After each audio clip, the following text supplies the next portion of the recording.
Hey, welcome to my video. It's me, Francesca, and I've got another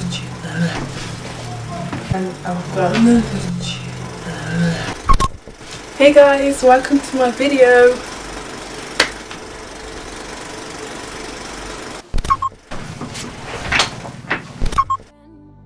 Hey, and welcome to my video. After endless attempts to find the right angle by myself, I think I finally cracked it.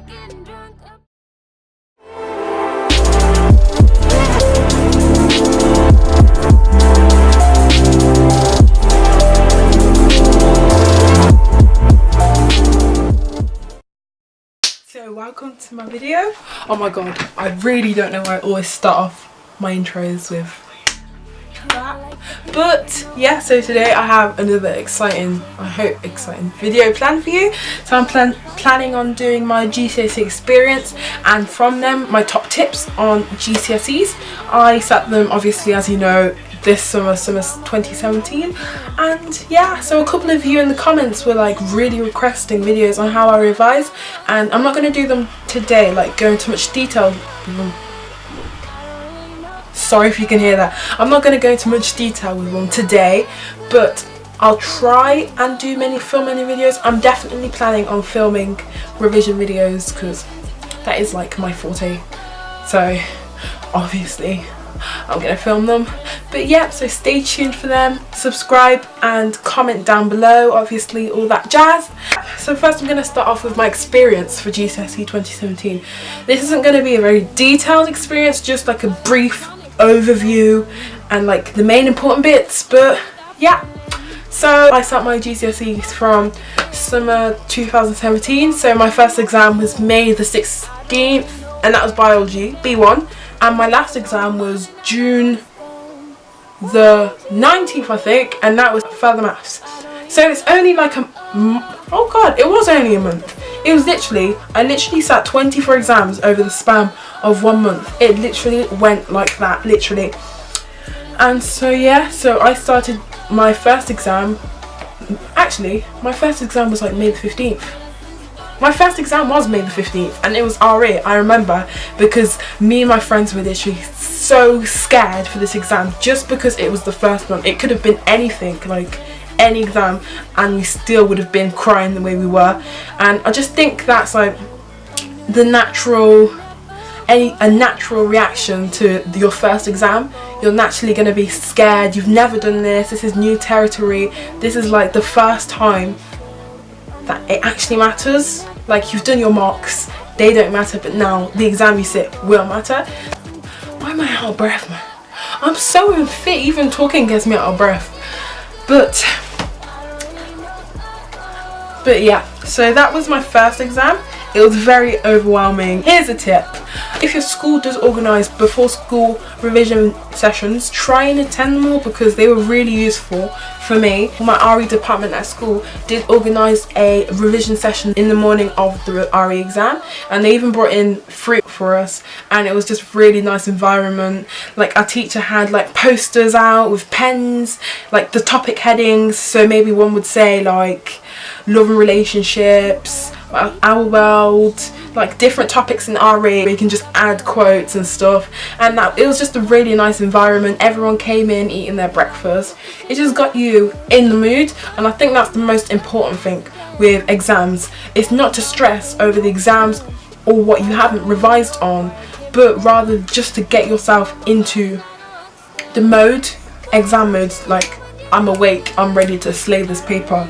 So we had a lot of before school sessions, mainly in English, because my teacher, literally, my English teacher was like our mum. She brought us cakes and stuff, so most of our before school sessions were in English. And so I'd turn up at like 8:30 or 8 o'clock, and we even turned up at 7:30 once. I feel so bad for her. And you just sit in there, she'd just go over it quickly. I wasn't really listening because I noticed that like she's a teacher, she's intelligent, she knows more things than I do about Shakespeare and Macbeth.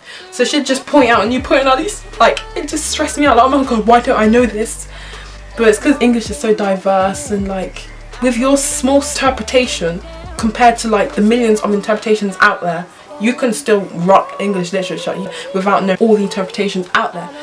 So I try to just chill in her lessons, quickly go over some flashcards, stuff like that. So it got to English, my English exam, which was the end of May, and then the half term started from that Friday of that week. Our year was literally so lucky with how our half term was set, because it was literally a third way through the exam season, and that was literally a blessing. I don't think I would have survived without that, literally, because that half term allowed me to revise everything, all the exams that came after, economics, the rest of the sciences, especially like unit 3 sciences. That half term, that's when I revised them properly, and especially economics, because leading up to the exams, yeah, you're kind of like, as you get closer to the first exam, RE, you tend to spend all your time in RE and you forget that you've got 20 other exams, or the 2 days before your B1 paper, you forget that you've got B2 and B3, so you just spend your time on B1, B2, and then it turns into a cycle where you're just like revising 2 or 3 days before. So the half term allowed me to revise economics and the sciences in like detail, and not in like a rush. It wasn't like 2 or 3 days before the exam, it was like a good 1 week, 2 weeks before the exam. I noticed that as you get into the season of exams for year 11 students, your relationship with teachers changes, because before they'd insist on homework, you'd get told off for not bringing your books in, stuff like that. But then as you get towards the end, it's like you're kind of on your own now. Like, your teachers have done their part, they've done their job, now it's up to you to produce the fruit of your work and their work.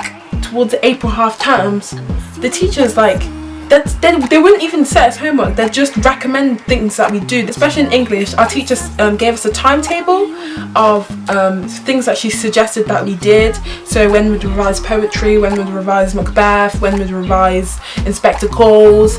But personally I didn't stick to that because I don't stick to timetables properly. But she didn't insist on that once, and that's very surprising, because she's like homework police. She didn't insist on that. She was just like, if you want help, I'm here. I'm not forcing you to do this. We've been through this for 3 years together. This is your exam, and like, yeah, that's your time to perform. That's your time to actually show me what you're made of. So I just think, like, if you're going to year 11, like, I don't know, you'll experience year 11 in your own way, but that's just how personally I went through it, and I noticed. So your last exam during your exam season is literally the best feeling, when you walk out of your last exam knowing that you've done so much work, you've put in so much work, and it's over. Well, it's not permanently over, but it's over. You don't have to do any more work ever until 3 months later, and now I'm doing A-levels, then kill myself. But yeah, it's just the best feeling, like, for me, because I was doing further maths. Like, I think I was the only one in my year doing further maths. Everyone else's exams finished on the 16th, which was physics. So I kind of like, that's when I had the last exam feels. We took so many photos. Like, do I even have them here? Like, I literally have one of them here. This is the photo we took on the physics. So, the day we did our physics exam. Like, we literally, it was so nice. Everyone was like so happy. It's just the best feeling. But for you to have that feeling, you do have to put the work in. You do need to work hard throughout the year for it to actually be rewarding, because I don't know, if you haven't put in that work, I feel as though you'd feel guilty at that point. Everyone else has worked hard, you haven't, you've just coasted. So yeah, work hard, play hard. Cliche, hashtag cliche, but it's actually true. If you put the effort in, it's more rewarding. And I think that's everything for my GCSE experience. I don't know if I've missed stuff, because I'm literally goldfish. Things go in one end, leave the same end. But have I missed anything? Oh yeah. So the exams, like how it is like to actually go and sit an exam. They make us line up outside of the sports hall in our form groups, and it's just so nervous waiting outside. And I feel as though everyone else makes everyone else nervous. Like, if I was by myself outside, I would not be nervous, like for my further maths exams. But because everyone else was there, we just fed off each other's worrying. So she worried, so I worried, then she worried because I worried. Like, it wasn't good, but I don't know, it's just memories. So you walk in, you have to keep quiet, it's all formal, it's all daunting, you've got the examiners looking at your ears, you have to turn your phones off. Remember to turn your phone off, because 2 phones went off in our exams, and I don't know if they got disqualified or whatnot, but that's the worst feeling. So turn them off, put it on airplane mode, put it on silent, turn it off, take all the precautions.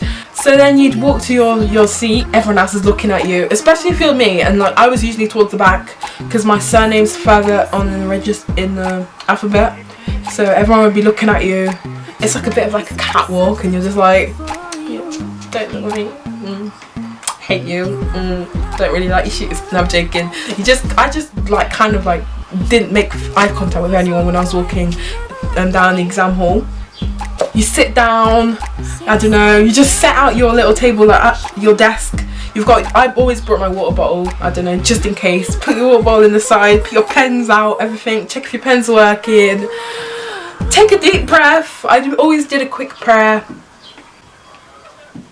Manchester. Oui? So obviously my dad had to interrupt whilst I was just about to finish this video. I didn't even do an outro, so I've decided to split the video that I was actually planning on doing, which was tips and my experience, into just the 2. So this video is the experience and the next video will be the tips. And yeah, so love you guys, subscribe, stay tuned, and bye. No. Pourquoi? Because I'm filming. Pardon? Because I'm filming. Tu dois donc mettre une petite affiche ici à la porte pour dire que tu filmes.